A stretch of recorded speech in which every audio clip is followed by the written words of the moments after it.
सुनेत्रा पवारांच्या पत्रामुळे पार्थ पवार अडचणीत येण्याची शक्यता।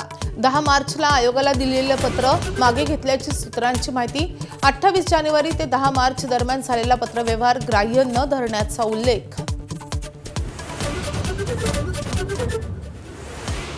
बारामती राहुरी विधानसभा पोटनिवडणूक लढवण्यावर काँग्रेस ठाम। बारामतीची निवडणूक बिनविरोध करण्याचा शरद पवारांच्या राष्ट्रवादीचा आग्रह।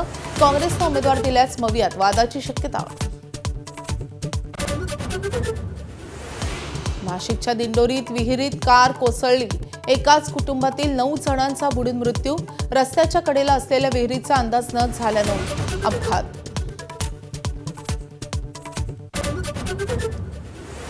नाशिकमध्ये एनजीओ संचालक तथाकथित पत्रकाराकडून महिलांचं लैंगिक शोषण।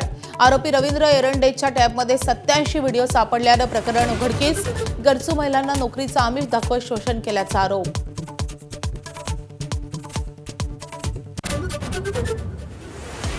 हुंदूबाबा खरातवर कांदा व्यापाऱ्याच्या फसवणुकीचा गुन्हा दाखल। वृद्धाश्रमाची जागा हडप करून कवडीमोल दरात विकल्याचा प्रकार। देवाचा कोप होण्याची घातली भीती।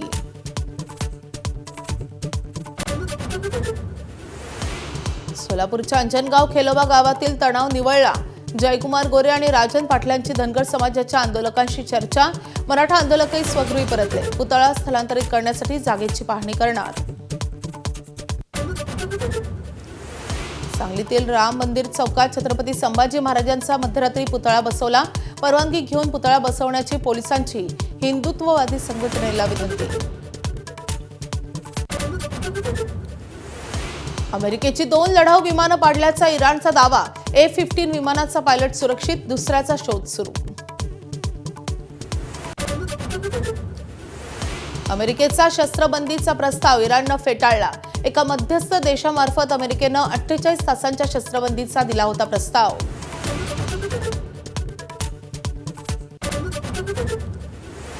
संयुक्त राष्ट्रांच्या सुरक्षा परिषदेत देखील अमेरिका एकाकी। हॉर्मुझ सुरू करण्यासाठी सैन्य कारवाईला 3 देशांचा विरोध। आखाती देशांच्या मागणीवर आज मतदान।